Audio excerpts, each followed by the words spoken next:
Assalamualaikum warahmatullahi wabarakatuh.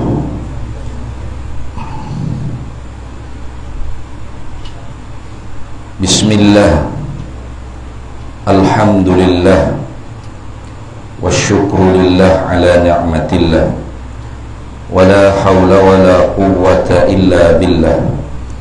Assalatu wassalamu ala sayyidina rasulillah, Sayyidina Muhammad ibn Abdillah, wa ala alihi wa ashabihi wa man tabi'a sunnatahu wa jama'atah min yawmina hadha ila yawmil ba'thi wan nahda. Amma ba'du, faqad qala Allah ta'ala fil Qur'anil azim wa huwa asdaqul qailin, a'udzu billahi minasy syaithanir rajim. Bismillahirrahmanirrahim. Ya ayyuhalladzina amanu aminu billahi wa rasulih wal kitabil ladzi anzala ala rasulihi wal kitabil ladzi anzala min qabl wa man yakfur billahi wa malaikatihi wa kutubihi wa rusulihi wal yawmil akhir faqad dhalla dhalalan ba'ida. Wahai orang yang telah beriman, hendaklah beriman oleh kalian dengan Allah dan Rasulullah sallallahu alaihi wasallam, dengan Al-Quran yang diturunkan ke atas Nabi sallallahu alaihi wasallam, dan kitab-kitab yang diturunkan sebelum daripada Nabi kita Muhammad sallallahu alaihi wasallam.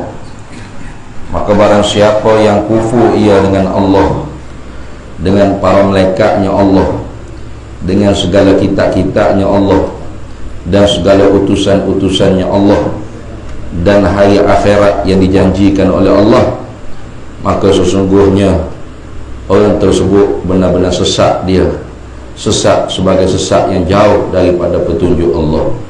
Shadaqallahu maulana al-azim. Alhamdulillah, para hadirin sekalian, yang utamanya syukur kehadrat Allah Subhanahu wa taala beri pada kita nikmat yang paling besar dalam hidup kita, iaitu nikmat iman dan Islam. Ya. Sehingganya kita kata setiap kali lepas daripada sembahyang, alhamdulillahilladzi ala ni'matil iman wal islam wa huma min a'zamin ni'am wa kafa bihima minan ni'mah. Segala puji Tuhan Allah, Allah Tuhan yang memberikan kepada kita nikmat iman dan Islam, dan tidak adalah nikmat yang paling agung selain daripada nikmat iman dan Islam, dan memadalah bagi kami dengan nikmat iman dan Islam. Nah, maka kita ni Islam sejak daripada tok nenek lagi. Nah, kita ni Islam sejak daripada tok nenek. Islam dengan makna al-inqiyadu zahir, terima oleh zahir seorang, binutqi syahadatain, dengan cara bertutur dua kalimah syahadat. Ini kalau orang hak kafir asal, nah, dia kafir kemudian nak masuk Islam, tak dapat tidak, kena mengucap dua kalimah syahadat. Asyhadu an la ilaha illallah wa asyhadu anna sayyidana Muhammadar Rasulullah sallallahu alaihi wasallam. Ai kena mengucap tu barulah dikira sebagai dia tu muslim, orang seorang yang bermeluk agama Islam. Au taba'an li abawaihi, ataupun mengikut salah seorang daripada ibu bapa.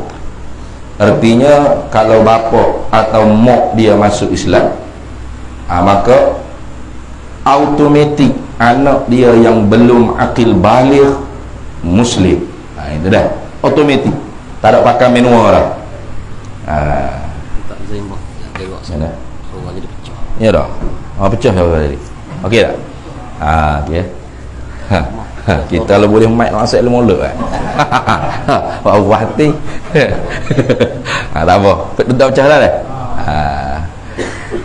Jadi kalau seorang ibu bapa salah seorang, mak atau pak masuk Islam, maka anak dia yang belum akil baligh, budak-budak lagi kita kata, automatik Islam.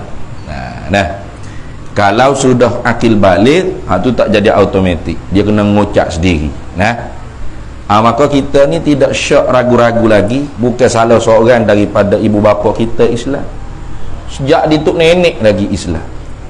Jadi Islam kita ni orang panggil Islam keturunan, Islam bin nasl. Islam dengan secara keturunan.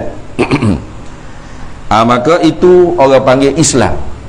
Dah sama ada menutur dengan 2 kalimah syahadat ataupun Islam dengan secara keturunan, maka seorang itu dipanggil Muslim. Tak boleh kita ni nak buat khianat pada dia, nak bunuh dia, nak ngopak dia, nak mengaibkan maruah dia dan sebagainya. Tak boleh, sebab dia Muslim, orang yang sudah pun memeluk agama Islam.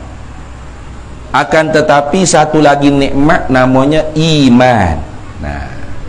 Ini tidak sama dengan makna Islam. Iman dan Islam kalau disebutkan bersama-sama, iman dan Islam, maka maknanya tu berbeza. Kalau disebutkan iman saja atau Islam saja, iman ialah Islam, Islam ialah iman. Kalau dalam Quran kata ya ayyuhallazina amanu, maknanya ya ayyuhallazina aslamu juga. Hei orang-orang yang beriman, bermakna hei orang-orang yang telah muslim, masuk juga. Kalau ya ayyuhallazina aslamu, maksudnya ya ayyuhallazina amanu, masuk juga. Hei orang-orang Islam, hei orang-orang beriman. Tetapi apabila iman dan Islam tu disebut dengan serentak, nikmat iman dan Islam macam tadi. Alhamdulillahillazi ala ni'matil imani wal Islam. Segala puji tu hak Tuhan belaka. Tuhan ni yang memberikan kepada kita nikmat iman dan Islam. Sebut serentak, maka makna ketika tu lain-lain. Idza jtama'a iftaraqa wa idza iftaraqa ijtama'a. Benda iman dan Islam ni kalau duduk sekali makna lain-lain, kalau duduk asing-asing sama makna dia. Lagu tu. Jadi apabila makna dia lain-lain, maka kerana itulah setiap orang yang masuk Islam ataupun seorang yang jadi Islam dengan keturunan, belum pasti lagi iman dia tu benar-benar ada dalam hati dia. Karena itu di dalam Al-Quran Allah Ta'ala firman, qalatil a'rabu amanna. Kata orang Arab mulanya bila masuk Islam, dia kata kami ni orang beriman. Qalatil a'rabu amanna. Kata orang Arab dulu bila mereka masuk Islam, kata kami ni orang mukmin, kami orang beriman. Qul lam tu'minu. Katakanlah hei Nabi Muhammad sallallahu alaihi wasallam, lam tu'minu, kalian belum beriman. Walakin qulu aslamna, akan tetapi kalian katalah kalian baru Islam. Kenapa? Karena iman dan Islam ada perbezaannya makna kedua-dua. Iman benda yang berada tersembunyi di dalam hati kita, pegangan kita, dalam jiwa kita. Maka karena itulah ulama mendefinisikan iman artinya tasdiqun nabi, membenarkan Nabi sallallahu alaihi wasallam, wa tasdiqu bima jaa bihi nabiyyu sallallahu alaihi wasallam ma ulima minad din bid-darurah, dan membenarkan apa yang dibawa datang oleh Nabi sallallahu alaihi wasallam daripada urusan agama, hukum hakam agama yang diketahui dengan secara mudah. Maka ini dipanggil iman. Lawan bagi iman ialah kufur. Apa makna kufur? Lawan bagi tasdik. Kalau iman dengan makna tasdik, membenarkan Nabi, bermakna kufur dengan makna takzibun Nabi, mendustakan Nabi sallallahu alaihi wasallam. Wa takzibu bima jaa bihi an-nabiy sallallahu alaihi wasallam ma ulima minad din bid-darurah, dan mendustakan apa yang dibawa datang oleh Nabi sallallahu alaihi wasallam, hukum hakam agama yang diketahui dengan secara mudah. Dengan secara darurah ni mana mudah. Bukan kena mengaji pakai Mesir tu baru pandai. Mana Tuhan ni ada, turut benar dia. Mengaji pakai Azhar turun kapal terbang di Kelair, baru saya tahu Tuhan ni ada. Benar mu. Orang duduk selama pun tahu lama dah. Ataupun semaya 5 waktu ni wajib. Tu tengok. Mudah ke tu? Tahu belaka semua ke? Tak ada siapa tahu semaya 5 waktu ni wajib. Semua orang tahu, betul tak? Budak tadika pasti tahu, orang jahil, orang lain tahu. Hatta hukum tersebut tu umumnya diketahui, apa orang kafir pun tahu kadang-kadang. Betul. Mu tak kisah semaya, orang kafir ni. Masuk dah tahu ni. Orang kafir pun tahu. Mu tak puasa Ramadan, tidak wajib puasa Ramadan. Orang kafir pun tahu. Maka hukum ni dipanggil hukum darurah, dipanggil. Hukum agama yang diketahui dengan secara mudah. Tidak kata senang ngaji pakai Azhar tadi baru tahu semai waktu ni wajib, puasa Ramadan ni wajib, zina ni haram, makan riba ni haram, makan risuah ni haram, judi ni haram. Tu benar orang tu kalau tahap tu. Maka kalau dia mendustakan, kata Tuhan ni tak ada, Tuhan ni tak ada, Tuhan ni lemah, Tuhan ni apa lagi, Tuhan ni banyak, ini semua ni hak diketahui dengan secara darurah ni, maka dia dihukumkan kufur. Seorang yang kufur dipanggil kafir. Jadi bagaimana kita nak tasdik sesuatu perkara kalau kita tidak ada tasawur? Kita nak membenarkan satu-satu perkara, kita mesti ada tasawur, gambaran. Tasawur tu makna gambaran. Kita nak menghukumkan seorang tu mencuri atau tidak mencuri. Karena hukum tu maknanya isbatu syai', isbatu amrin li amrin au nafyu anhu. Itu orang panggil hukum, mana keputusan. Kita nak buat keputusan seorang tu adakah dia mencuri atau tidak mencuri, maka kita memerlukan gambaran. Gambaran yang penuh, bukti, saksi dan sebagainya, baru kita boleh hukum. Dia mencuri, dia tidak mencuri. Maka samalah iman kita, kepercayaan kita. Kalau tanpa tasawur, bagaimana kita nak tasdik? Karena itu di sananya ada kaedah al-hukmu ala syai' far'un an tasawwurihi. Hukum di atas sesuatu, nak tasdik ke nak apa, mesti kena ada gambarannya yang jelas. Di sinilah kepentingan hak tajuk diberi malam ni, mengaji ilmu sifat 20. Bahkan bukan hanya kepentingan. Kalau boleh dikritik lagi orang panggil tajuk tu, bukan setakat kepentingan, kewajiban. Wajib ngaji ilmu sifat 20. Dia kata tak ada sampai Nabi ilmu sifat 20. Berat cakap lagu tu. Bodoh tu cakap gitu. Zaman Nabi ni ilmu tajwid pun tak ada.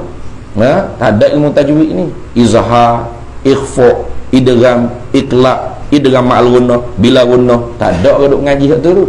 Iqra, qiraati, iqra 1, muqaddam, bahkan mishaf al-Quran pun tak ada zaman Nabi ni. Zaman Nabi ni Quran diingat di dalam dada sahabat. Kalaupun ditulis tidak lengkap. Tak lengkap ditulis. Dan yang tidak lengkap tu pula tidak ada titik, tidak ada bagi. Nak baca kan tu? Tu dah. Jadi ni supaya kita sedar. Jangan duk banyak kata tak ada zaman Nabi, tak boleh. Yang itu. Kau dulu jangan duk cakap gitu. Quran ni kita duk baca ni derak ni. Tak ada zaman Nabi untuk ini ni. Lepas tu siapa yang hipo, siapa lengkap gini ni? Sahabat. Zaman Sayyidina Abu Bakar, Sayyidina Umar bagi cadangan. Ya Khalifata Rasulillah, kalulah kita tak tulis Quran ni, tak hipung dalam bentuk mishaf lengkap, bagaimana kau orang Islam nantinya nak baca Quran? Kerana orang-orang yang hafal Quran, orang hufaz, orang hafiz Quran ni ramai syahid mati dalam jihad fi sabilillah. Lalu Abu Bakar kata, bagaimana hai Umar, aku nak buat benda yang tak pernah dibuat oleh Nabi SAW. Tapi Nabi kata walaupun kata Sayyidina Umar kata walau Nabi tak buat, tetapi ini bagus. Molek ni, bagus ni. Ada maslahah hanya untuk orang untuk umat Islam. Akhirnya Sayyidina Abu Bakar pun terima cadangan Umar bin Al-Khattab, lalu ditulis Al-Quran. Zaman Sayyidina Uthman baru lengkap, maka dipanggil Mushaf Uthmani. Tetapi ketika itu belum ada baris, belum ada titik. Tak ada baris, tak ada titik. Macam mana Quran? Kalau ada titik, ada baris, kalau bowling apa mana? Nah, kanak bodoh tu. Ni macam tak tu. Nah, ada titik, ada baris dah.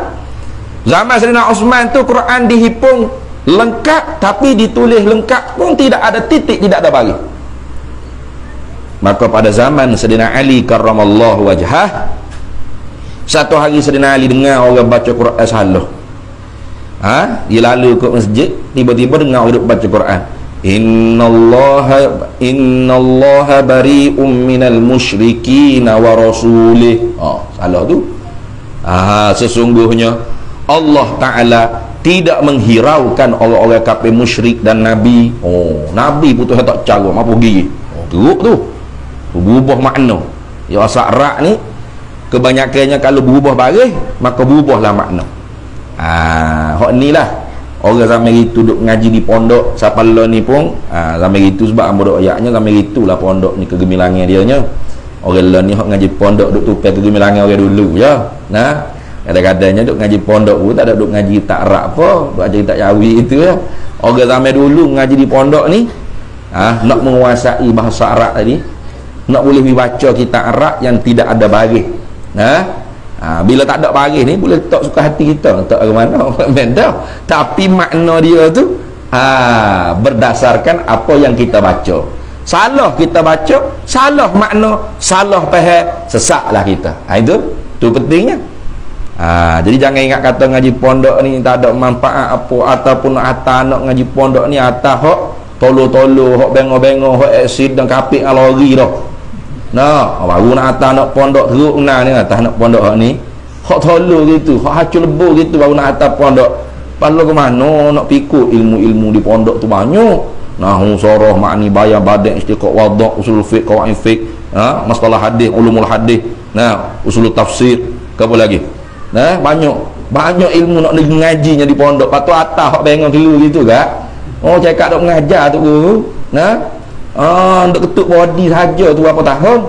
Nak jadi kereta balik. Engkau kapik lori ke? Ni. Tu. Jadi penting orang panggil kita tahu bahawasanya pondok-pondok ni tempat melahirkan alim ulama. Kalau ada di tempat kita pondok, jaga, rawat. Hatta anak ngaji pondok, jangan takut miskin, jangan takut susah. Kerana orang rezeki ni Tuhan jamin siap dah. Wa ma min dabbatin fil ardi illa 'ala Allahi rizquha. Tidak ada suatu pun yang melata di atas permukaan bumi ini melainkan Allah sudah siap rezeki bagi dia. Siap dah. Jadi kalau kita syok dengan janji rezeki daripada Allah Ta'ala, termasuk daripada perkara yang menjatuhkan iman kita, menggugurkan iman kita. Kafir, murtad seorang, walaupun dia suka kata dia mukmin muslim, itu bahaya.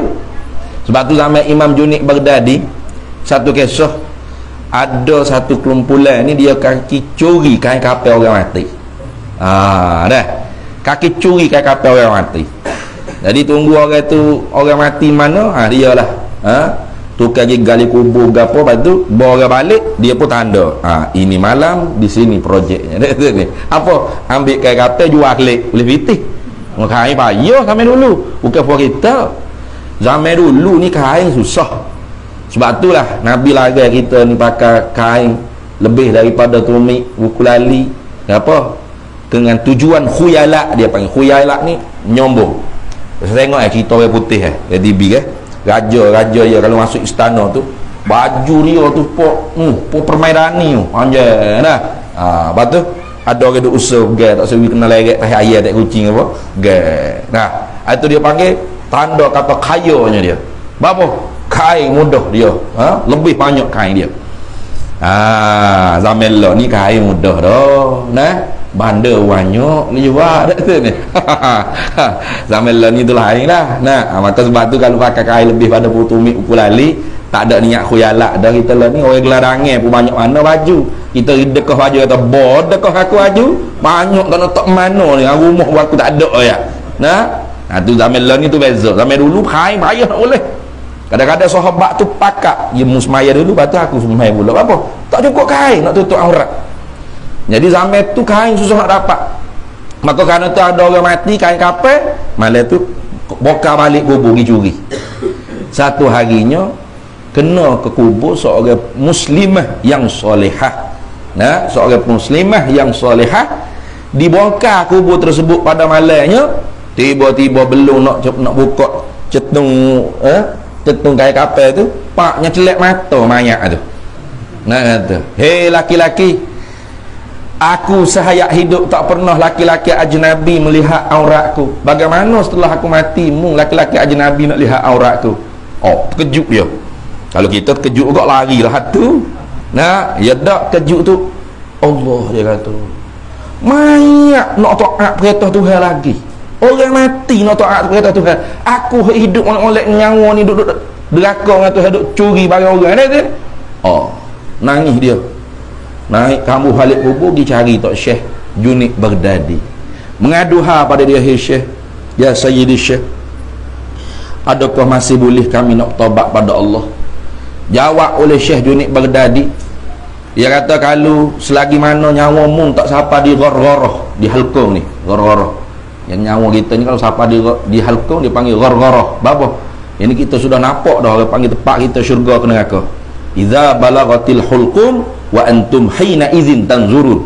Bila sampai roh di halqum kita ni, kita dapat lihat tempat kita syurga ke neraka.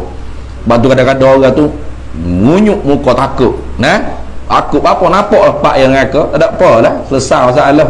Nah, muka keruh, ada muka senyum sengih apa, nampak pak jadi syurga. Tu. Maka saat nyawa roh di halqum, tutup pintu taubat. Begitu juga matahari naik di arah barat, tutup pintu taubat. Maka selagi mana dak kedua, selagi itulah pintu taubat Tuhan terbuka luas. Nah tu, "Qul ya ibadiyalladzina asrafu ala anfusihim la taqnatu min rahmatillah." Katakanlah, hai Nabi Muhammad sallallahu alaihi wasallam, kepada hamba-hamba aku yang melampaui batas dengan mengerjakan maksiat, jangan kalian putus asa daripada rahmat Allah. Jangan dia putus asa, dan jangan orang lain memutuskan rahmat Allah daripada dia. Dua-dua tak boleh. Tak, dua-dua tak boleh. Tengok orang tu kaki maksiat lagu mana pun jangan. Mu ni ahli neraka cerak-cerak dah aku duk rasa. Jangan. Nah, itu berlaku di zaman Bani Israel. Nabi cerita samaratu akhwani. Ada dua orang adik-beradik di zaman Bani Israel. Ahaduhuma ya'budullah wa ukhra yu'sihi. Satu orang abang dianya kaki ibadat pada Allah, adik dia kaki maksiat, kaki clubbing, kaki disco, kaki cocok bitel. Nah, wa fi zati yaumin, pada satu hari, qala al-'abidu minhuma lil 'asi. Abang dia kaki ibadat kata ke adik dia, dia kata kan, "Wallahi," dia bersumpah, "demi Allah, la tadkhulanna an-nar." Pasti Allah akan sumbatmu masuk neraka. Wala yaghfirallahu laka, dan pasti sekali-kali tidak akan Allah ampun dosa kamu selama-lamanya. Oh, hebat dia dak ni. Lalu Nabi cerita, falamma tawaffahuma, kata kalau nak wafat dua orang adik-beradik ni, Allah waffaqa baina yadayhi, Allah Taala kehipo akhirat kelak. Wa qala Allah Taala minhuma lil 'abid, lalu Allah Taala kata kepada dia kaki ibadat, "Manillazi azinaka an tatali alayya?" Man, siapakah? Allazi, orang yang azinaka, yang mengizinkan engkau, an tatali alayya, yang ambil urusan aku, hijab aku sebagai Tuhan kepadamu. Siapa? Dia tanya. Hijab pun dah Tuhan tanya. Hijab pun dah. Hijab khani-khani gitu. Ya Tuhan weh, ya. Buat rebalori gitu. Rebalori pawan nampak apa Tuhan pula. Sudah. Menjawab kena dia ni. Sudah. Akhirnya abang dia kaki ibadat tu disumbai tu dalam neraka. Adik dia kaki maksiat masuk dalam syurga. Boleh kaki maksiat masuk syurga. Sebab apa? Kata Ibnu Athaillah Al-Sakandari qaddasallahu sirrah, dia kata kena, abang dia saat dia kata mu ni Tuhan akan sumbat dalam neraka, wallahi la tadkhulanna an-nar wa la yaghfirullahu laka, pasti Allah tidak akan ampun sekali-kali dosamu. Mari dalam hati dia, aku beres dah, kata ni, aku cerak dah syurga, aku dah. Nah, aku tok lebah. Nah, aku ustaz, aku tok syekh, aku tu imam, aku tu bilal, aku jemaah surah, jemaah masjid. Habis. Ni masuklah hati pak. Adik dia Allah masukkan dalam syurga sebab apa? Ketika mana abang dia kata lagu tu, serta-mertanya takdir Tuhan masuk hidayat dalam jiwa adik dia. Menangis, menyesal di atas dosa-dosa yang dia buat. Maka kerana tu masuk syurga adik dia sebab air mata taubat. Abang dia masuk neraka sebab apa? Sebab takabur dalam hati dia. Tengok. Maka sebab tu jangan kita putus asa daripada rahmat Allah, dan jangan kita memutuskan rahmat Allah daripada mana-mana hamba Allah. Nah, jadi kata Syekh Juniknya, Tuhan tetap terima taubat-taubat. Yang penting sungguh-sungguh cukup rukun taubat. Nah, an-nadmu wal azmu wal iqla', itu dia panggil rukun taubat. Kalau dosa dengan Allah Taala, kalau bersama dengan hak anak Adam, kita kena minta istihlal, kena minta halal, minta ampun, minta maaf. Kalau tak dapat dah nak minta maaf, minta ampun, minta halal, maka kita buatlah amal ibadat, niatkan hadiah kepada orang yang kita berdosa. Mudah-mudahan akhirat kelak bila nak cara dosa kita dengan dia, Tuhan kata tengok mu pahala banyak mu ni. Dia kata banyak pahala ku dulu malah mayat tu ni. Mana banyak pahala? Ni pahala si mamak ni dia buat dosa dengan mu, ingat tak mula. Tapi nak minta maaf mu tak ada, mati dah. Ataupun mu pergi pas mana kutub utara, pas ke bola pendek namek mana yang nak cejak tak jumpa. Maka dia pun buat amal kebajikan hadiah kamu. Sudilah mu maaf. Kemudian harap-harapnya dia maaf. Itu dosa dah. Kita pengamai-mai. Lalu Syekh Junik tanya, hei laki-laki, apa hijau dosa hak fok mu duk buat mulanya? Siapa berat sangat mari duk nanya boleh ke duk nak taubat dosa ni berat? Dia kata, hijau aku selama 40 tahun ni, hei Tuhan. Hei Syekh Junik Baghdadi, ialah curi kain kapal orang mati. Ada ni. Gali balik kubur, curi kain kapal orang mati. Ingat berat sangat. Rogu anak orang ke, rogu kambing lembu ke gapo. Nah, tak apalah. Aku nak tanya, kata Syekh Junik, selama 40 tahun mu duk gali kubur orang mati tu, berapa kubur hak bila mu gali mayatnya tetap menghadap pada kiblat? Nah, dia kata tak banyak Syekh. Nah, selama 40 tahun aku duk kerja gali kubur orang, curi kain kapal ni, dok siapa 30 orang aja hak matinya tetap menghadap kiblat. Hak lain gali membelakangi kiblat. Mati dalam kafir. Maka kata Syekh Junik Baghdadi, inilah kerana syok dengan janji rezeki daripada Allah Ta'ala. Nah, maka jangan kita syok. Jangan kita syok dengan janji rezeki daripada Allah Ta'ala. Nah, kerana tu perkara yang membawa kepada riddah, pada murtad. Sebab apa? Sebab ingkar dengan ayat Al-Quran. Allah Ta'ala sudah jamin rezeki kita. Ini banyak lah kalau anak nak ngaji pondok kata, nak ngaji pondok apa? Nak pakai pasir seksa. Pakai pasir terus. Padahal orang ngaji pondok makan nasi, lebih buruk ucip pada orang tak ngaji pondok lagi. Hak tengok buruk mana. Kenyal sama, duduk lah kenyal sama, berat. Jamu kau orang tu jamu, surah ni masjid ni jamu. Sebab tu sebenarnya kalau kita sayang kutuk guru ni, kita jangan jamu nasi. Jamu orang lain tak apa, jamu jemaah tak apa. Kalau tok guru yang mengajar ke apa, jangan siap nasi ke tok guru. Sudah mengajar tok guru balik cepat-cepat. Balik. Tapi salah rauk kena tebal. Bapa tak suruh jamu tok guru. Biar tok guru sehat dah. Tok guru amal mati awal pak tu duk makan hokmo. Jamu ni perut bocik lepas tu tok guru tak ada nak exercise ni. Hari-hari duk hang hitam, pas tidur pas ngajar, Kalau lama kau bocik pun beleng tu kan. Pas kau mati, stroke kau berapa dah tu. Tu. Jadi tu tip kalau kita sayang ke tok guru. Kalau tak sayang jamu gi mati cepat apa. Tu. Kalau gitu ilmu yang paling penting daripada segala yang paling penting. Ialah ilmu ma'rifatu ammah dipanggil juga. Ilmu usuluddin dia panggil juga. Ilmu kalam pun dia panggil. ilmu aqaid pun dia panggil, ilmu akidah pun dia panggil, ilmu tauhid pun dia panggil. Dan satu-satunya istilah yang dijadikan di Nusantara kita, ilmu sifat 20. Padahal kan ngaji sifat 20 ya. Ngajinya siapa? 3 orang panggil pembahasan dalam ilmu iman. Mana? Mabahasul ula al-ilahiyat au uluhiyat au rububiyat, dia panggil ketuhanan. Mabahasus tsani ialah tentang risalah au nabawiyat au nubuwat, kerasulan, kenabian. Mabahasus tsalis, perbahasan yang ketiga dalam ilmu akidah ni ialah bicara tentang sam'iyat, perkara yang didengar daripada sabda Nabi SAW. Atau dia panggil juga khabariyat, perkara yang dikhabar oleh Nabi SAW. Atau dia panggil ghaibiyat, perkara yang tak nampak, ghaib. Akhirat, syurga, neraka, alam kubur, gapo tiup sangka kala, ba'ruh dan sebagainya, arash, qalam, luh mahfuz dan sebagainya. Itu dia panggil perbahasan di dalam ilmu akidah.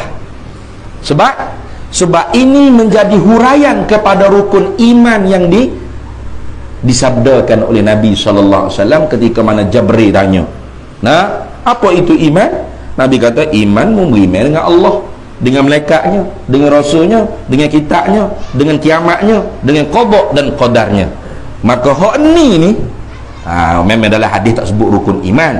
Ulama yang meletakkan nama rukun iman, rukun Islam. Kalau kira dalam hadis tak ada nama rukun. Rukun tu ulama letak. Sebab makna rukun ia ada 2. Makna rukun dengan makna lughawi, rukun dengan makna istilahi. Rukun dengan makna lughawi dengan syai'un syai'un azim, perkara yang besar. Macam rukun Islam. Ada berapa rukun Islam? Ada berapa dah? 5 ni. Pertama, niat. Rukun Islam ada 5, betul tak? Pertama, ngucap dengan syahadat, semaya 5 waktu sehari semalam, puasa bulan Ramadan, lepas tu zakat, dijekuh dan nisab, lepas tu naik haji ke Mekah kalau sudah mampu untuk pergi kepada hijrah haji. Tu rukun Islam, bukan rukun Islam dengan makna lughawi. Apa?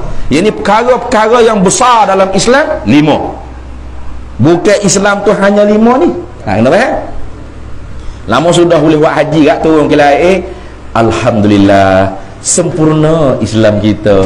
Abahmu bukan sempurna Islam, baru selesai menunaikan rukun Islam yang kelima. Bukan sempurna lagi Islam tu, banyak lagi perkara yang disuruh dalam Islam.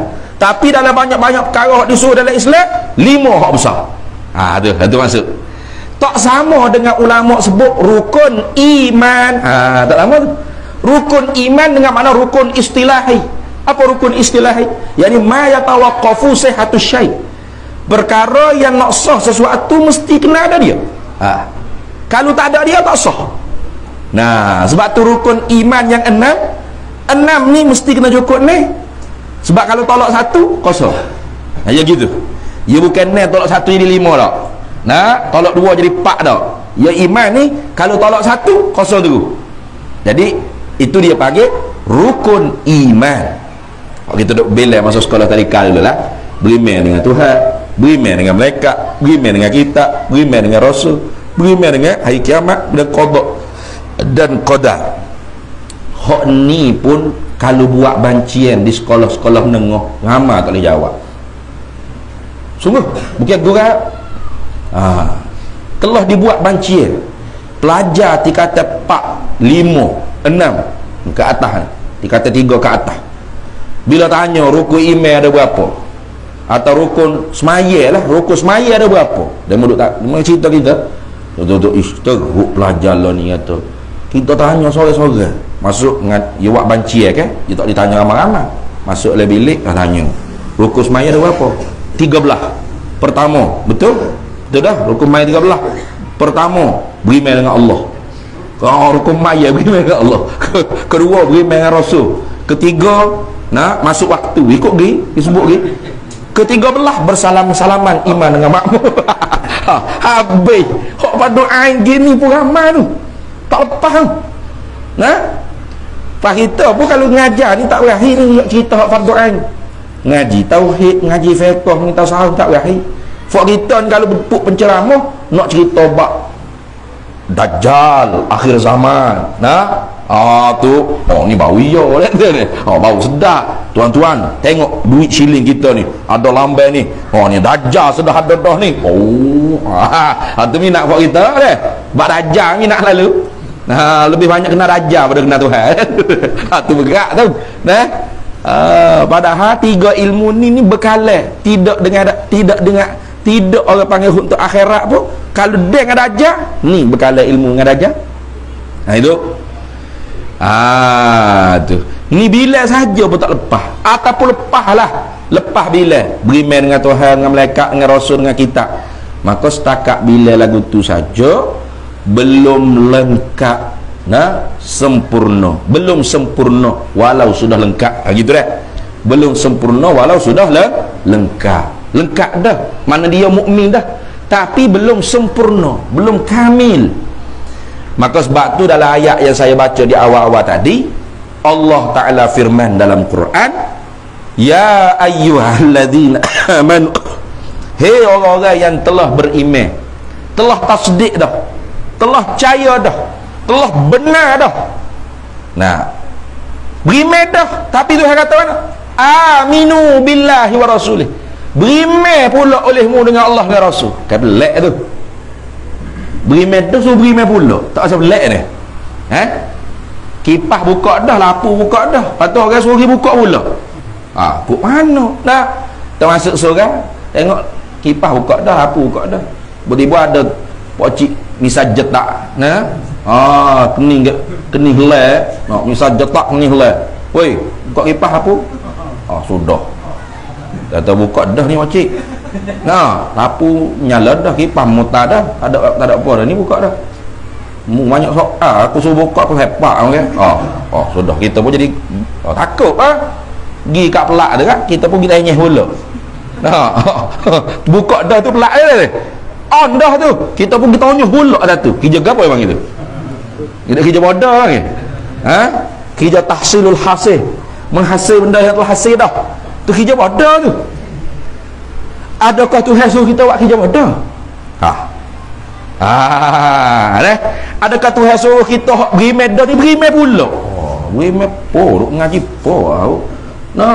Pada-pada kita Islam jadi tu nenek lagi. Cukuplah mayat gapo kita akidah dah ni mayat ni. Sudah. Lagi gapo kita takut mikir gitu maya cukup lah beramal zikir-zikir boleh pahala apa tu masuk dah syurga cerak-cerak. Sudah padahal Tuhan kata hei orang beriman olehmu dengan Allah dengan Rasul, aminu billahi wa rasulih wal kitabil ladzi anzala ala rasulih wal kitabil ladzi anzala min qabl.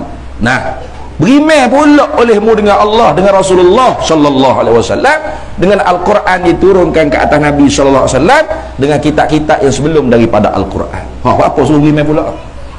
Adakah min babit tahsilil hasil, daripada bab menghasilkan benda yang telah hasil? Tidak. Tidak sekali-kali. Bahkan kata ulama mufassirun, laisa min babit tahsilil hasili walakin min babit takmilil kamil. Itu bukan daripada bab wak kerja bodoh, tapi untuk menyempurnakan perkara yang lengkap. Kita ada ngaji dah tadi kau lah beriman dengan Tuhan, dengan malaikat. Tapi kalau tanya nama malaikat berapa, malaikat wajib ketahui dengan secara halusi semua berapa, 10 kot. Pertama Jibril, kedua Zainab kot, ni. Ketiga Khadijah. Tu kata ke habis anak Nabi, bini Nabi dengan malaikat pun. Waktu apa? Kurang menghalusi. Maka kerana tu ulama kata wajib kita kena belajar ilmu akidah. Itu ulama ambil daripada Al-Quran dengan hadis Nabi sallallahu alaihi wasallam, susun satu mata pelajaran ilmu dipanggil ilmu tauhid. Ilmu akidah, ilmu usuluddin, ilmu iman, ilmu ma'rifatu ammah. Ya belaka tu. Nama banyak kerana mulianya ilmu tersebut. Kasratul asma tadullu ala syarafil musamma. Banyaknya nama itu menunjukkan mulianya benda yang dipernama ala sabilil ghalib, di atas kebanyakannya begitu. Nama dia Zaid je, tapi nak boleh kau sebut nama dia Datuk Seri Bentara Setia Ali, itu nama.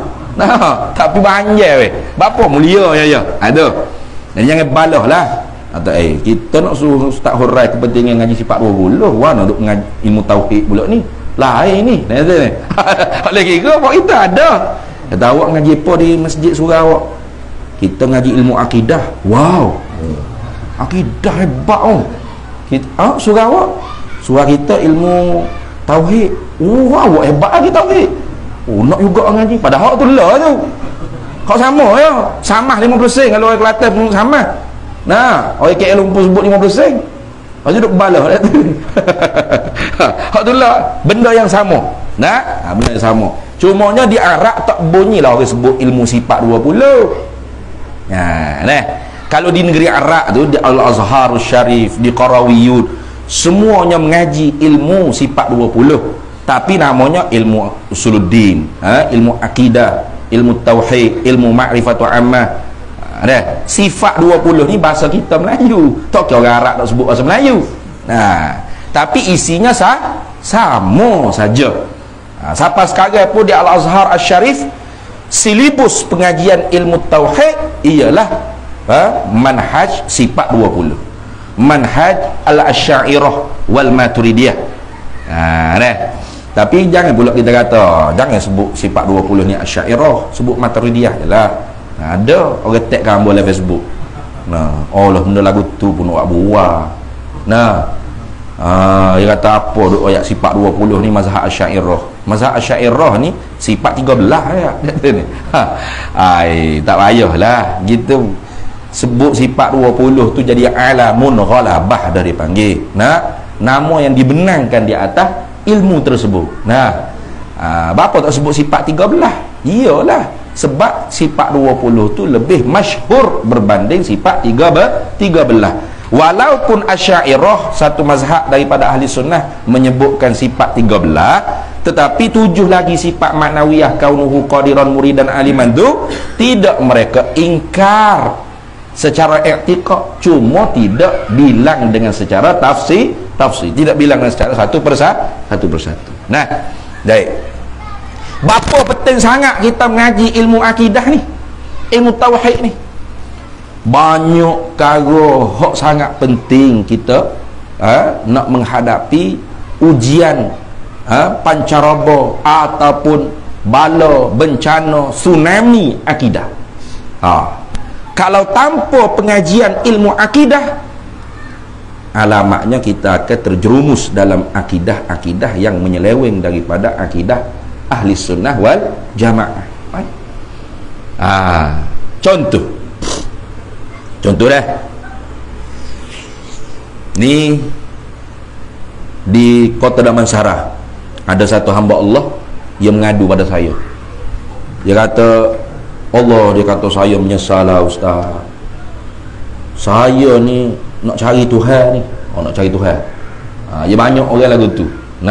Dia nak pitah selalu, tak usah mengaji fardu ain ni, nak ngaji ilmu hakikat, makrifat, tarekat, martabak 7, 40, 10, martabak air daging pun nak hebat-hebat, tinggi-tinggi ni, tak usah mengaji hak rendah-rendah ni. Jadi bolehlah dengan tok sih, bukan syekh, sih dia panggil. Tok sih tarekat. Dia kata syekh saya ni, dia sedar tu pun apabila duit dia banyak dah habis, puluh-puluh ribu nak tipu kata syekh. Baru sedar, jatuh bengkerak dah, rumah nak lelo, barulah Allah, aku pun nak tipu tak syekh. Saya kata kalau abang ni mengaji ilmu akidah sifat 20 dah, awal-awal lagi tak ikut dah. Pasal apa? Pasal dia cerita tok syekh dia ni tak semayang. Tak semayang. Maka satu harinya dia tanya, ya Imam, dia panggil imam. Kenapa imam ni tak semaya? Lalu syekh dia ni jawab. Dia kata, bermula sembahyang itu senaman jasmanimu. Bermula juga macam kita yawi lama. Bermula sembahyang itu senaman jasmanimu. Jasadmu itu makanan ulat di dalam kuburmu. Yang bangkit bertemu dengan Tuhanmu hanyalah ruhmu. Maka sibuklah kamu menyucikan rohanimu. Ayat sedap tak? Wow, ini Masya Allah, kalam wali-wali.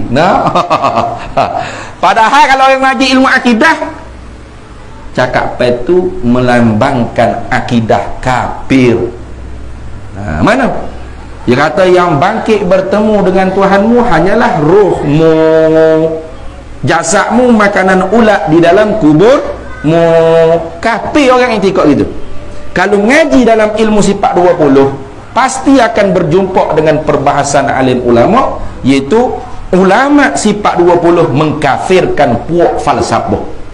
Bisalasatin kafaral falasifatul aidah iz ankaruha wahyal musbattah ilmun bijuz'iyyin wa hudusu awalimi wa hasyrun li ajsadin wa kanat maitah.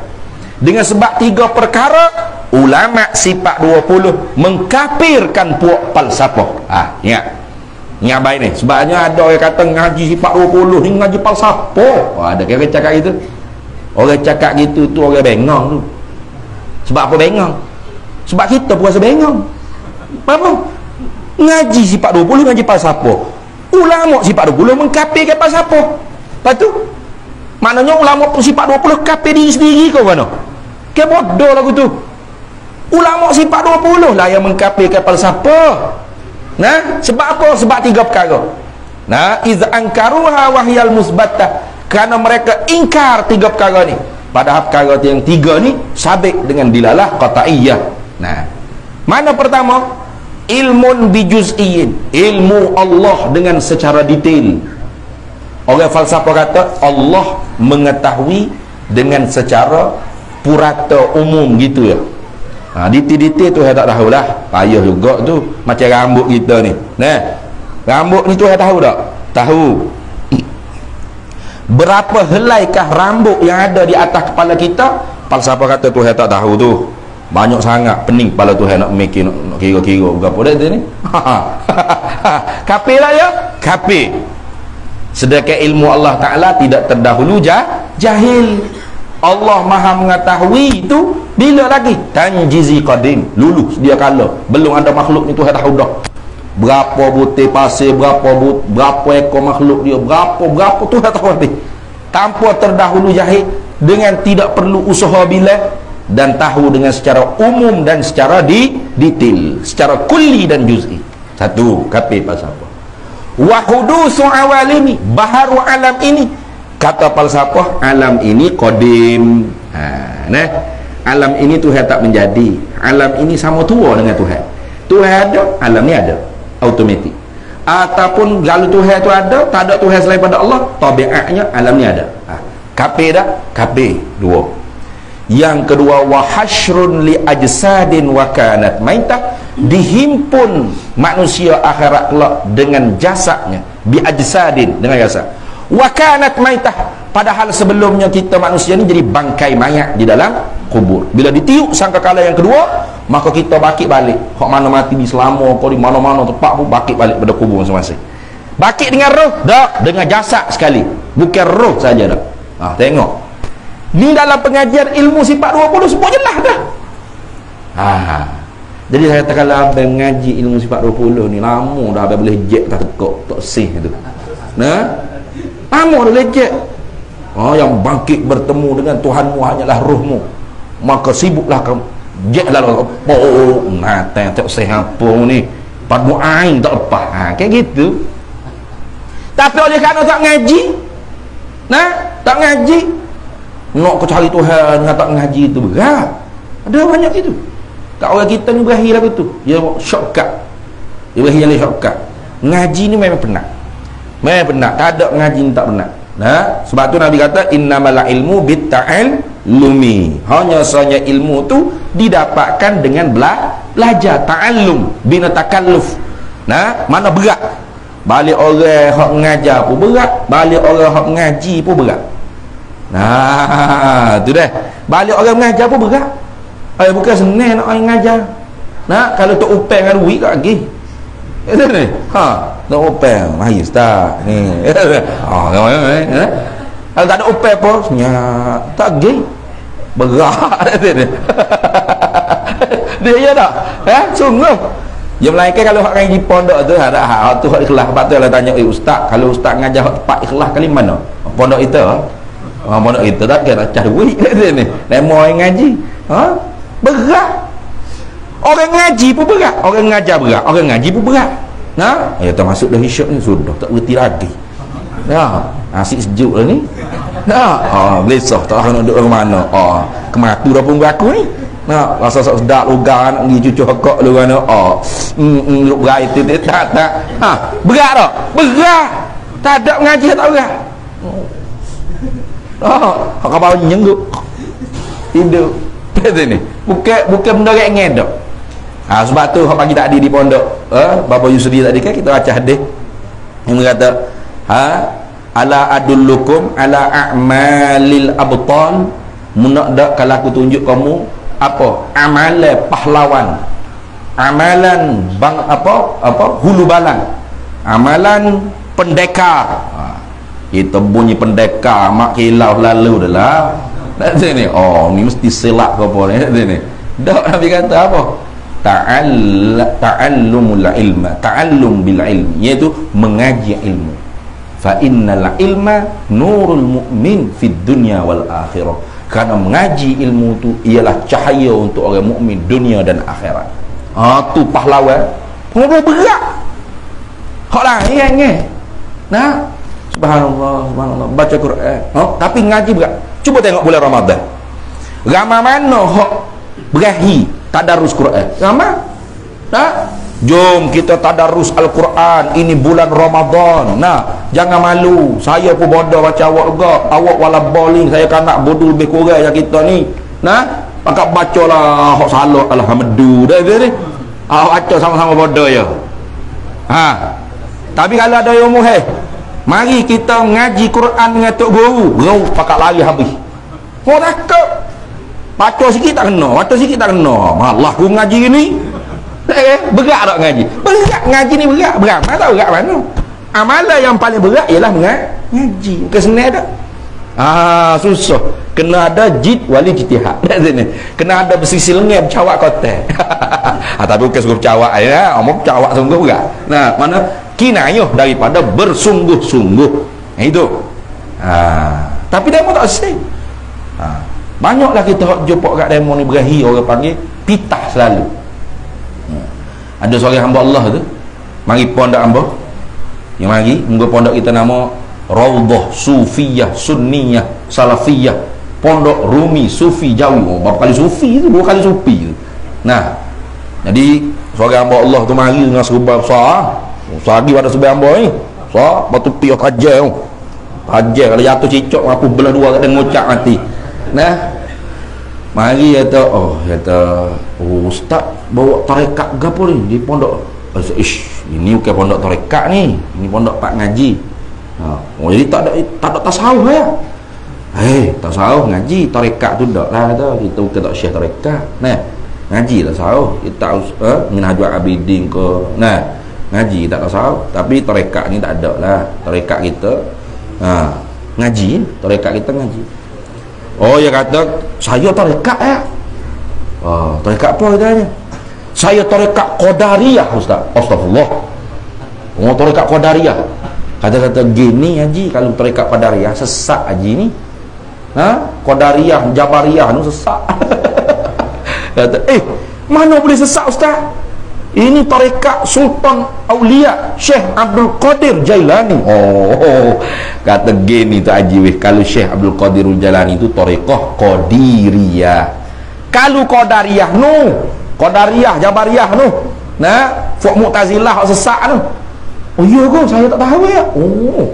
Tak tahu. Mana ni tak ngaji? Jerak. Tapi wasabah susah nyepak kata ni, jubah lah 2-3 lapis kata ni, serba besar dia tajam ni amal gitu. Dia anggap tidak penting mengaji ilmu tauhid, ilmu akidah, padahal kata Sayyidina Ali karramallahu wajhah, awwaluddini ma'rifatullahi, awal agama dengan makna al-muhim fid din, fi amriddin, itu makna awal situ. Awal situ bukan makna hak mula-mula dah. Awal ni banyak makna. Nah, yang kata hak mula-mula dalam agama, hak lain tak payah buat hijau lagi lah, mengaji sifat dulu habis dulu, lepas tu maya bedok. Tu mana dia mau tak maya? Tak ngaji habis lagi sifat dulu ni. Hak berat.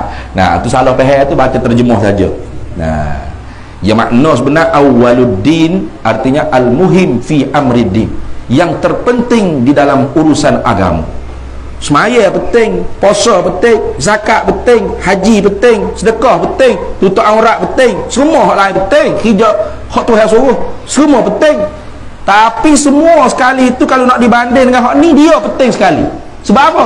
Sebab kita semaya usolli fardal isya'i 4 raka'atin ada mustaqbil qiblata imaman aw ma'muman lillah. Okay?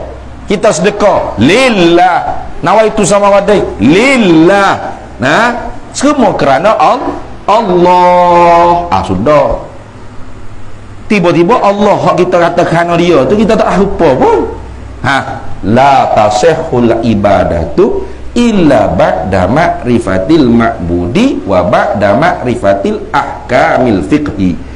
Tidak betul amal ibadat seorang melainkan setelah dia kenal siapa yang dia nak ibadatkan dan dia mengetahui hukum fiqh yang berhubung kait dengan ibadat yang dia nak kerjakan. Itu. Dah. Jadi bukan perkara main. Apa? Awaluddini ay al-muhim fi amriddin, yang terpenting dalam urusan agama. Kalau mau sebut hak lain gabuk urusan agama, nawak hudud contoh. Penting tak? Penting. Tapi kalau nak hudud saja, iman mu tak tahu mana hala, nah, akidah mu tak tahu ahli sunnah ke, nah, ataupun qadariyah, jabariyah, mu'tazilah, murji'ah, nah, mujassimah, wahabiyah ke, tak kira lah dari sini. Nah, tak jadi Islam tu. Tak jadi Islam tu. Nah, wak jadi modal lah. Nah, wak jadi modal hudud ni. Bo tu tak ada hudud lah, senyap jadi juh nyanyi nasyid itu nah. Maaf lah ada orang marah. Kita tak akut siapa kita kata itu ya. Kita tak ada makan gaji dengan parti mana-mana. Nah, kita nak kata kita kata itu. Kadang-kadang orang ni nak buat kerja agama, dia tak tahu hak mana hak betul sekali. Nah, hak tu penting. Tapi hak tu ada orang dah yang menjadi mas'ul, pentanggungjawab dia. Siapa ketua agama di negara kita? Siapa? Mursyidul Am, parti mana-mana ada. Ketua agama mana? Yang di-Pertua Agong dan Raja-Raja Melayu. Batu di Kelantan itu masa tutup masjid gapo itu dah. Dia mau ngadu ke kita kata, "Ish, macam mana lagu ni kata. Kita mengadu dengan YB kuat Islam ni lah nanti ni. Macam mana ni masjid tutup ni? Nak mai jemaah tak leh ni." Mu tak usah cakap banyak lah. Islam ni ada ketua dia dah dalam negara kita, negeri kita ni. Sultan, lawan sultan. Weh, tahu pula ada ketua. Pas benda ni tak ada ketua kan, duk melau-lau dah. Wak odang kan. Jadi kita nak jual Islam tu bagus. Tapi hak mana kerja Islam hak terpenting daripada segala hak penting? Ni ma'rifatullahi. Apa mengenal Allah? Yani mengenal hukum hakam, mengenal hukum ketuhanan dan hukum sifat ketuhanan. Ma'rifatullahi ay ma'rifatu bi ahkamil uluhiyatihi wa ahkami sifatil uluhiyah. Itu makna mengenal Allah. Sebab jaga-jaga puak-puak sesak ni pun guna awaluddin ma'rifatullah juga. Tapi tak betul. Yang kata kenal Allah ke mana? Kena jumpa nak cari dia. Nak cari. Jadi ngatik ngatik belah tu dok Facebook lah. Lepas tu lama sangat ngatik ni, rasa cahaya klik-klik. Mari duk mota atas kepala. Kata Tuhan ni esok duk bagi kedai kopi atau malah Tuhan mari ya. Ha kawan makrifat dah kata jumpa Tuhan malam tu. Mana? Tuhan apa bitai berkelip-kelip cahaya nak main motor atas kepala. Kalau jumpa lagu tu ayat ke dia bukan Tuhan. Tu bitai kamar dia panggil. Bitai kamar tu Angeria saya tengok kata Angeria belaga dua tupuk naik bitai tu. Nah, bukan Tuhan dak lagu tu. Tuhan tu cara nak kenal bukan lagu tu. Nah, itu kenal makhluk dia panggil. Cari dulu bila jumpa baru kenal tu makhluk. Macam saya nak kenal tuan-tuan para hadirin semua, saya kena cari dulu. Nah, bila cari jumpa, bila jumpa kenal. Oh, ni balasahnya, ni surahnya. Lagu tu kan? Tu kenal makhluk. Kalau tak cari tak jumpa, tak kenal. Itu kaedah kenal makhluk. Tuhan punya ada apa makhluk. Tuhan ni khalik bukan makhluk dah. Cara nak kenal tu tak serupa makhluk. Kalau mana kenal Tuhan? Nak kenal Tuhan kena kenal dulu. Boleh. Nah, kena kenal dulu baru diizin untuk cari, ada rezeki boleh jumpa. Itu lagu tu. Tu tak sama tu. Nah. Tak sama tu. Kalau makhluk ni kena cari bila jumpa baru kenal. Tapi kalau Tuhan kena kenal dulu. Kenal dulu tu orang panggil ni ilmu sifat 20 ma'rifatu ammah dia panggil. Habis ngaji ma'rifatu ammah cailol mu'taqadat benda kita sipuh mah lah hati kita tu kejak sungguh mulak gata dah baru diizin untuk cari. Kalau nak cari sebab apa? Sebab hujung bagi ilmu kata Imam Ahmad Ad-Dardir, inna nihayatat tauhidi hiya tasawwuf. Sesungguhnya penghujung bagi ilmu tauhid tu ialah tasawuf. Jadi orang ni apabila dia nak habis betul ngaji ilmu akidah, tidak puas hati dengan makrifah yang secara i'tiqadi ni. Dia nak supaya Tuhan hak dia ngaji hukum ketuhanannya, hukum sifat ketuhanannya senantiasa rasa mesra dalam diri dia, dalam hati dia. Nafas demi nafas tu tak putus, ittisal sama dengan Tuhan. Maka ketika tu kalau jumpa dengan Tok Syekh, hak betul-betul Syekh mursyid lah, baru diizin untuk cari. Itu pun boleh tentu jumpa. Nah, kalau ada rezeki boleh jumpa. Mana wijdan, dapat orang panggil apa? Musyahadah di dalam jiwa dia. Sebagaimana kata Imam Junaid Baghdadi, man zayyana zahirahu bil mujahadati hasanallahu sa'irahu bil musyahadati. Barang siapa yang memperhiaskan zahir dia dengan mujahadah, lawan orang panggil nafsu-nafsu yang jahat, takhalli mazmumah, tahalli mahmudah, maka hasanallahu sa'irahu bil musyahadati, Allah percantikkan hatinya dengan musyahadah. Ini orang panggil apa? Tajalli. Itu takhalli, tahalli, tajalli. Itu ma'rifatu khassah dia panggil. Ma'rifat yang khusus. Hak tu tak fardu ain. Hak tu tidak wajib fardu ain. Tapi bagi orang yang nak apa? Kesempurnaan hikmah, dia dijadikan oleh Allah. Mana? Wa ma khalaqtul jinna wal insa illa liya'budun ma uridu minhum min rizqin wa ma uridu an yut'imun innallaha huwar razzaqu dzul quwwatil matin. Dia kata wa ma khalaqtul jinna wal insa, tidak aku jadikan jin dan manusia illa liya'budun, melainkan hikmahnya supaya dia ibadat jadi hamba kepada aku, tidak jadi hamba selain daripada aku, kata Tuhan. Jadi kita ni memanglah ngakulah hamba Allah, saya hamba Allah, awak hamba Allah, mulut lidah, tapi hakikat sebenarnya betul tak kita hamba Allah? Boleh betul. Boleh jadi hamba bini kita, hamba duk laki kita, hamba anak kita, hamba duit pakak kita, hamba nafsu jahat yang ada di kita. Tu. Maka sebab tu ilmu tasawuf ni ilmu intan berlian.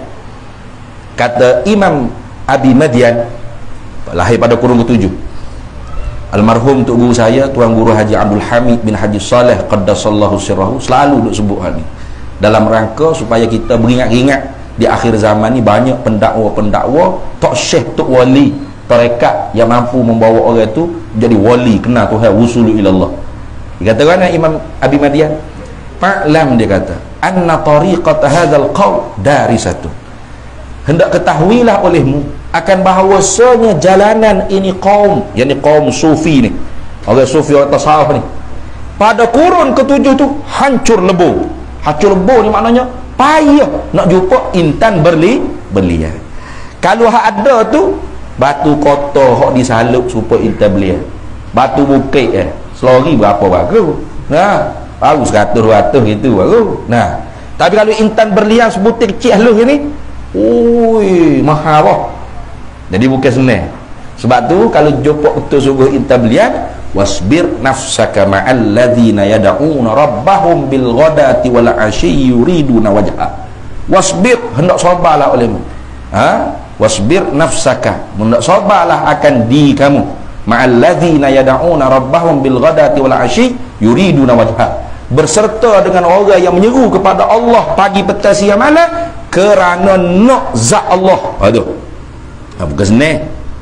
Nah, bukan senang. Nah, kalau popo kelas-kelas kita ni tak lah duk suruh orang kepada Allah pagi petang siang malam pun kerana lil fulus lid dunya yusibuha ni dak kerana Allah. Kata tu guru kita almarhum, kalau jumpa orang jenis intan belia gini, walaupun ada di hujung dunia, di pulau yang terpencil, gilah kalau kita nak benar-benar mencapai hikmah kita dijadikan oleh Allah jadi hamba kepada dia. Tapi bukan senang lah nak jumpa. Nah, wala ta'du 'ainaka anhum turidu zinatal hayat. Jangan mu paling matamu tu daripada dia kerana nak cari orang panggil kesenangan dunia. Jangan. Kerana dia tu seorang guru yang boleh membimbing jiwa kita ni sampai ittisal wusul ila Allah. Tapi waktu payah. Maka sebab itulah katanya Imam Nawawi As-Sani, Syekh Muhammad Nawawi Al-Bantani, as-salatu ala Rasulillah sallallahu alaihi wasallam syaikhun lima lam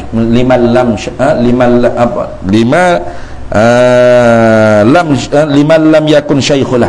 Syaikhulah gitu tak silap. Selawat ke atas Nabi itu ialah syaikhun liman la syaikhalah, bagi siapa yang tidak ada guru bagi dia. Jadi kalau kita tak jumpa orang panggil syekh supaya tu, maka banyak-banyak selawat ke atas Nabi sallallahu alaihi wasallam. Mudah-mudahan Allah Taala bagi petunjuk kepada kita bagaimana kita nak benar-benar capai orang panggil hikmat kita dijadikan sebagai hamba kepada Allah, tidak hamba sesama hamba. Tapi hak tu ilmu tidak fardu ain. Ada pun hak ni fardu ain, penting sungguh. Nah, silat hari bulan kalau tak kena orang panggil kita punya pegangan, kalau tidak fasik mubtadi', kufur wal a'yadzu billahi min zalik, kekal dalam api neraka. Tu bahaya. Contoh lagi. Tadi tarekat. Nah, contoh lagi. Kalau orang tu tak mengaji ilmu sifat 20, dia tak mengaji hukum akal, automatik tak mengaji hukum akal. Nah, kerana dalam perbahasan ilmu sifat 20, pertama-tama dulu sebelum kita nak masuk membahas tentang hukum ketuhanan dan hukum sifat ketuhanan, pertama-tama dulu kena tahu akal kita nak buat keputusan bagaimana. Nah, ulama yang mari hukum akal. Hukum akal ada 3. Tentu sungguh atau sengerti, tentu tidak, atau dak, tentu tidak. Yang ketiganya boleh jadi pada masa satu masa, boleh jadi pada satu masa yang lain pula. Itu yang panggil boleh jadi 3. Kepala otak kita ni mikir ke mana tu 3 ni putusan. Tentu sungguh, mesti, sengerti, tentu tidak, boleh jadi 3. Dah hukum akal. Lepas tu satu lagi hukum dipanggil hukum adat. Hukum adatnya orang panggil kebiasaan yang berlaku. Nah, ada 4 orang panggil ikatan adat. Ribatul adi ni ada 4. Mana? Ribatul wujud bil wujud, ribatul wujud bil adam, ribatul adam bil wujud, ribatul adam bil adam. Ikatan ada dengan ada dengan tiada, tiada dengan ada, tiada dengan tiada. Mana contoh? Ada dengan ada makan, ada kenyang. Tu ikatan adat tu. Ada makan, ada kenyang. Bau pun kuat ni, menggugat keimanan kita. Tak ni? Kuat bau makan ni. Ada makan, tiada lapar. Yang kedua. Ikatan ada dengan tiada. Tiada makan, ada lapar. Ikatan tiada dengan ada. Ikatan tiada dengan tiada, tiada makan, tiada kenyang. Maka hukum adat sah an yatakhallafa, sah oleh bahawa menyalahi, sah. makan banyak tak kenyang, makan sikit kenyang, tak makan langsung kenyang. Sah. Tapi kalau seorang itu tak boleh menguasai hukum akal dan hukum adat, silap hari bulan, dia boleh ingkar karamah aulia, maka fasik mubtadi' dia. Silap hari bulan, dia ingkar mukjizat para nabi, para rasul. Kalau hak qat'i disebut dalam Quran dan hadis mutawatir, kufur kekal dan neraka wal iyad billah min dzalik. Jangan amat. Nah, nak tahu fak kita ni kuasai kodok hukum akal, hukum adat. Kita buat soalan dekat dah. Boleh deh? Tak ada gak kita sore duk kecek gini. Air pun air kosong lah. Ada air kok ke. Kita buat soalan lagi. Ni ngelah ni. Soalan nak tanya. Terima ke tidak pada akal kita? Terima. Ginilah buat soalan bahasa standard. Aku dah kata payah soalan ustaz tak faham kata orang Kelantan ni. Buat soalan bahasa Melayu standard sikit. Adakah diterima pada akal kita jika seseorang makan nasi 10 pinggang tetapi tetap lapar lagi? Terima ke tidak terima pada akal kita? Telah jawab. Tak terima dia. Tak terima. Tak terima lah, tak terima. Terima tak?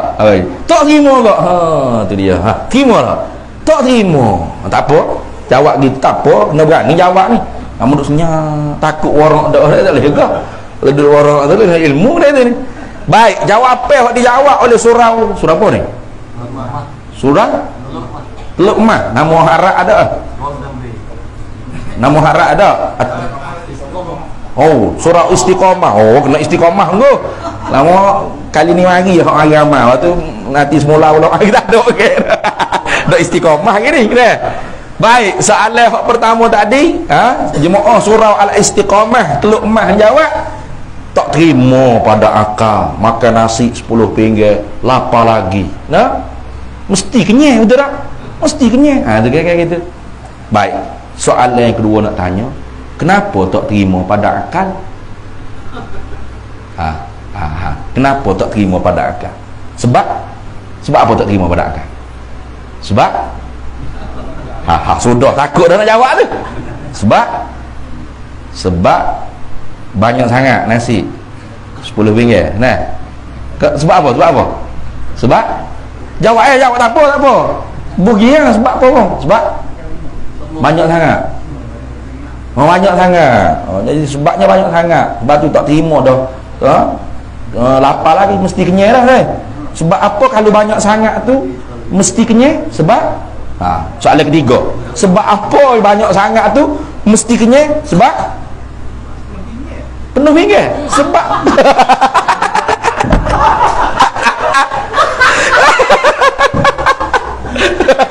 sebab penuh pinggang. Sebab apa penuh pinggang nasi tu tak terima lapar, mesti kena kenyang. Sebab soalan keempat, kelima dah ni. Sebab tak berani dah nak topik tu. Sebab banyak sangat, sebab penuh pinggang. Sebab gapo tak terima lapar, mesti kena kenyang. Takut dah tu nak jawab tu. Takut kafir dah tu dia tadi. Sebab dia akan keluar jawapan gini kalau orang berani. Sebab nasi memberi kenyang sah. Tak okey lapar, nasi kita makan kenyang, mesti kenyang. Sepinggan pun kenyang dah. Tak okey aku 10 pinggan pecah perut dah weh. Kayak gitu kan? Ketika tu akidah kita selalu sesat. Kalau mati malam ni, man rabbuka, Tuhan tanya. Bukan akhirannya. Ditanya ke Arab ke Melayu tu tak ada cara lah.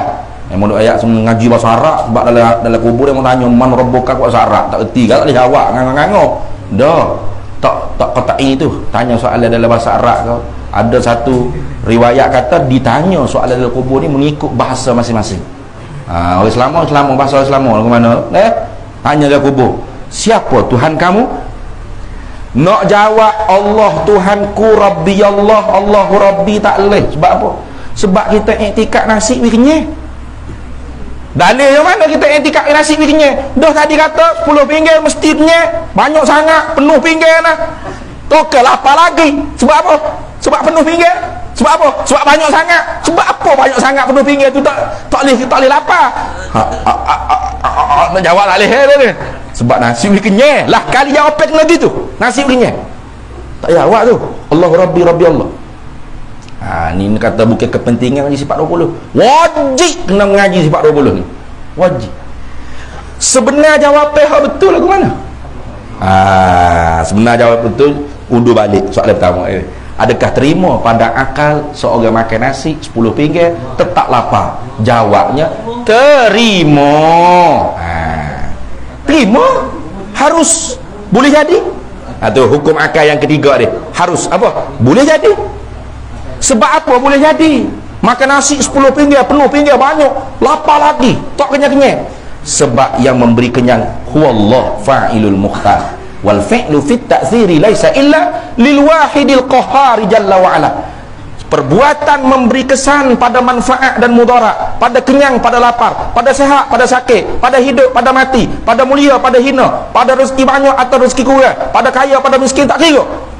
Itu tidak ada perbuatan yang boleh memberi kesan seperti itu melainkan hanya lil wahidil qahhar jalla wa ala. Tuhan satu-satunya Tuhan yang maha mengerasi di atas hamba dia. Jadi jawapan betul kalau orang tanya lagu tu, terima tak pada akal kita makan nasi 10 pinggir tapi tetap lapar? Terima. Boleh jadi. Sebab apa boleh jadi? Sebab Allah bagi kenyang bukan nasi. Mu makanlah satu kontainer nasi kalau Tuhan nak lapar mu sampai bila-bila. Telailah air laut sekalipun, kering air laut dunia ni. Kalau Tuhan tak bagi hilang dahaga selama-lamanya. Makan panado 1 kilo kalau Tuhan tak boleh sembuh, mu sakit demam selama-lamanya. Tu. Nampak dah? Penting tak mengaji sifat 20? Oh, penting sungguh. Lepas tu kita kata makan nasi mesti kenyang, mesti pada adat bukan pada akal. Mesti pada adat. Kalau soalan saya tanya, terima tak pada adat? Lain lah. Terima tak pada adat makan nasi 10 pinggir perut tetap lapar? Kenapa? Tak terima juga. Oh, berat deh.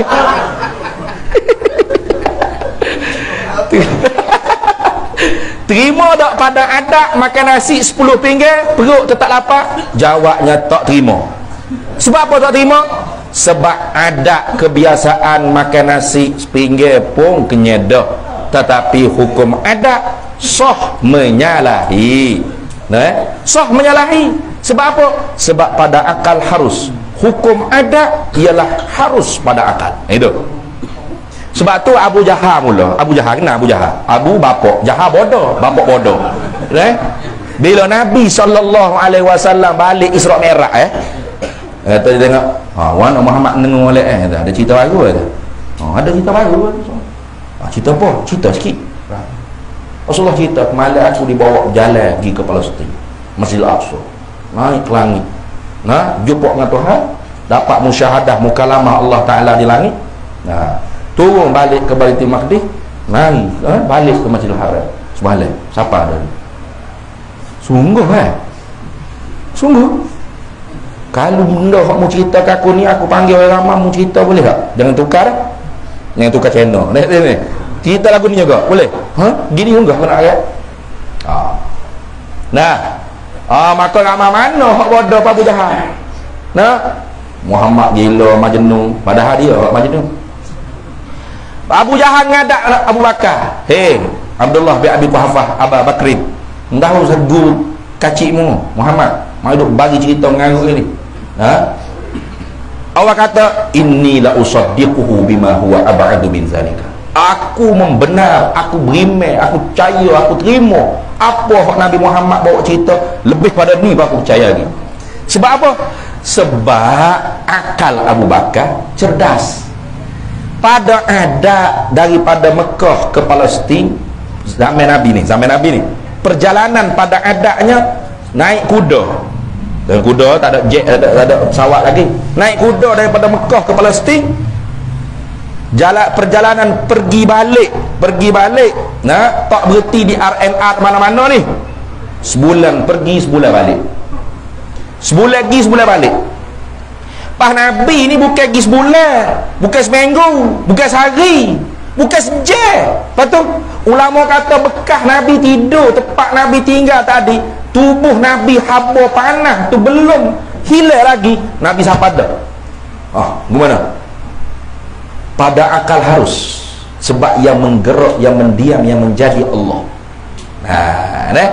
Tapi Abu Jahal ke bapak bodoh, dia tak terima. Dia kata, mana ada orang pergi sebulan sebulan pergi sebulan balik 2 bulan mungkin. Tengok tu padahal sebulan pergi sebulan balik tu pada ada lo ni daripada Mekah Palestin tak sampai sebulan dah pergi balik, betul tak? Naik pesawat berapa jam. Pada adat tok nenek moyang kita dulu pergi Mekah berapa bulan naik kapal layar, 6 bulan, betul tak? 6 bulan. Sekarang orang pergi Mekah 6 bulan gila orang pergi Mekah ni sehari sama sedap, betul tak? Naik flight cuma siapa tengok. Kalau tok nenek moyang kita dulu orang kuat akidah ahli sunnah wal jamaah, takdirlah kita boleh jumpa balik nenek moyang mana. Kita cerita nak panggil moyang kita Cik tahu tak sampai cucu lah ni pergi Mekah sehari ya. Kalau cik kita orang kuat ahli sunnah wal jamaah, kuat akidah ahli sunnah wal jamaah, dia jebeh ni pelik. Tuhan aku tidak sampai cik 6 bulan sampai ku Tuhan buat 6 bulan sampai mu sehari pelik Tuhan aku kan. Tapi kalau cik kita tu bukan kuat akidah ahli sunnah wal jamaah, dia kata mu cucu gila ke apa? Sampai aku 6 bulan lagi Mekah, mana ada sehari sama sedah tak terima pada aku.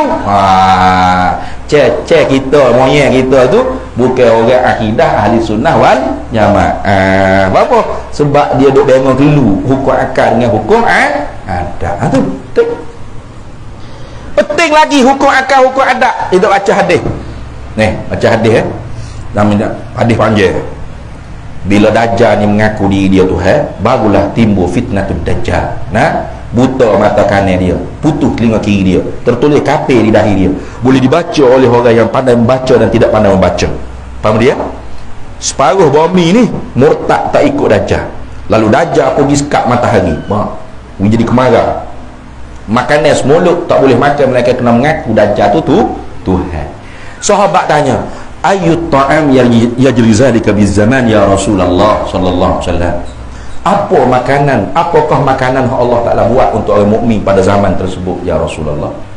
Nabi jawab, at-tahlil wat takbir wat tasbih wat tahmid yajri zalika bit ta'am.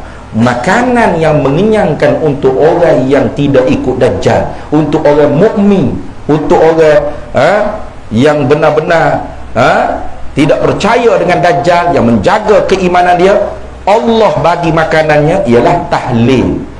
Tahlil apa tahlil? Halala yuhallilu tahlilan la ilaha illallah. Tu tahlil. Maknanya ya la ilaha illallah, la ilaha illallah, la ilaha illallah. Sedawa. Ada pernah buat kita itu. La ilaha illallah, sedawa nyawa. Ada? Tak pernah lagi dah ni. Sedawa tu masa angin tak ada. Tak perlu sedawa. Gua bukan sebab tahlil. Sebab tak kedarah lepas tahlil 3 pinggan tu rumah dia. Tak ni.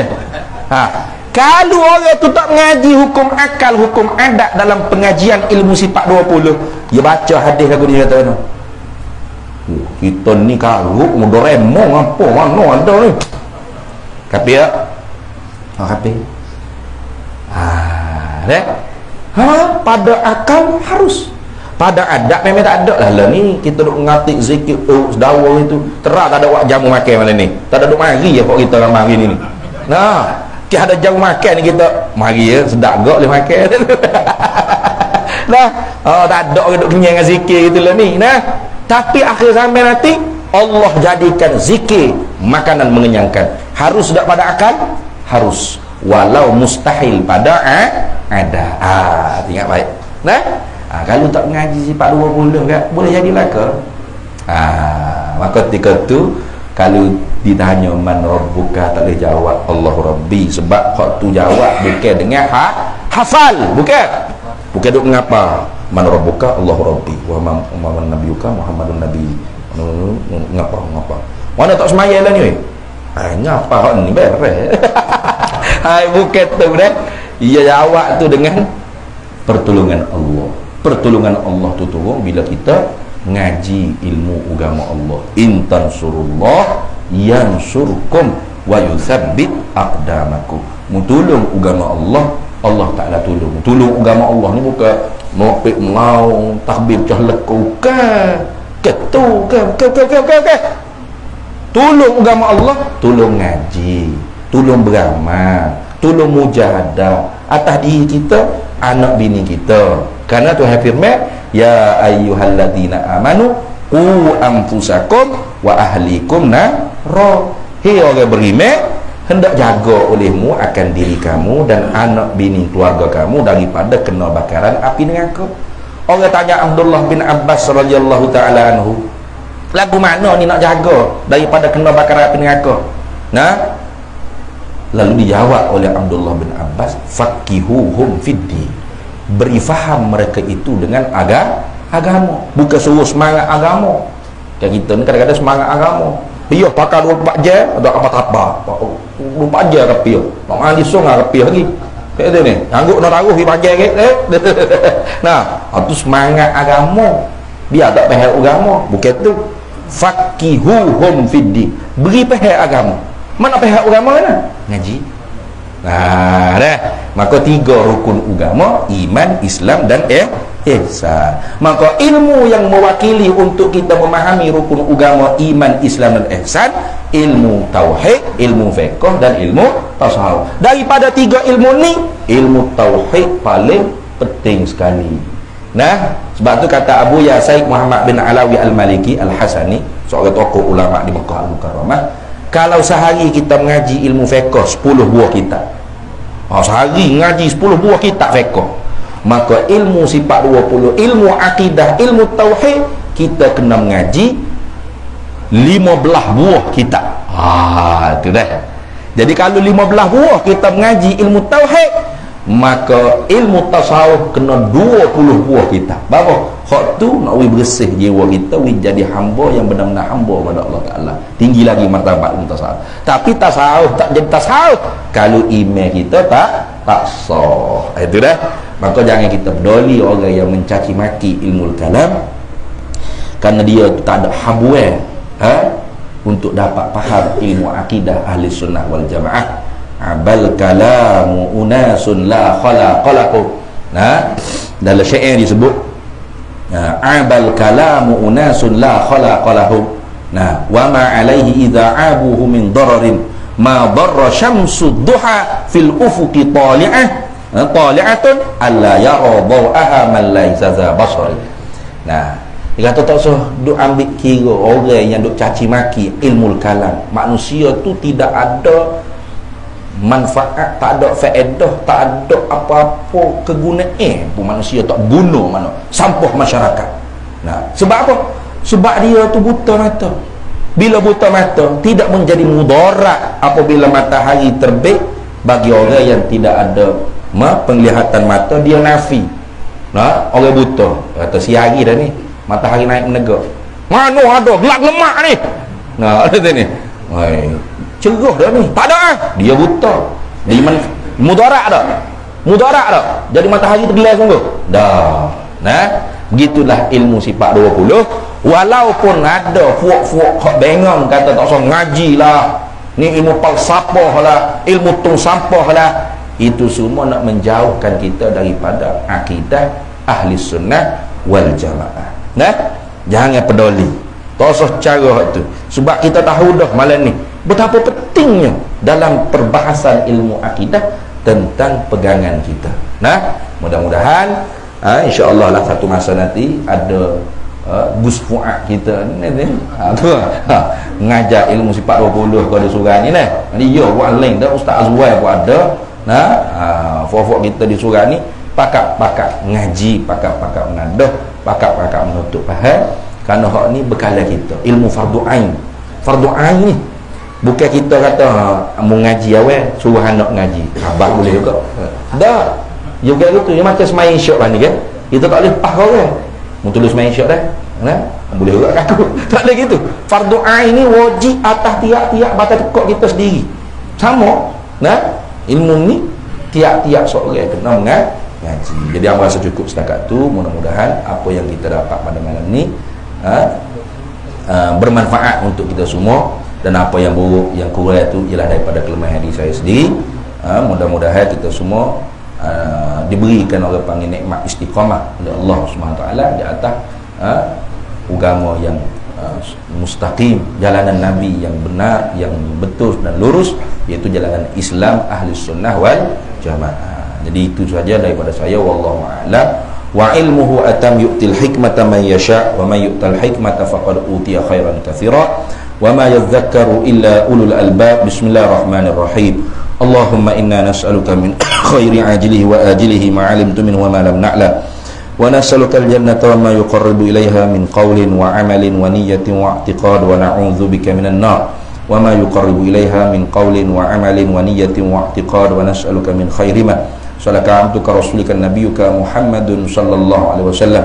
Allahumma faqihna 'ilma asy-syari'ati wal ma'rifati wat tariqati wal haqiqah wasta'malna biha bihaqqi sayyidina Muhammadin sallallahu alaihi wasallam. Rabbi fanfa'na bi barakatihim wahdinal husna bi hurmatihim wa amitna fi tariqatihim wa mu'afatin minal fitani. Wa sallallahu sallam ala sayyidina Muhammad wa ala alihi wa sahbihi wasallam walhamdulillahi rabbil alamin.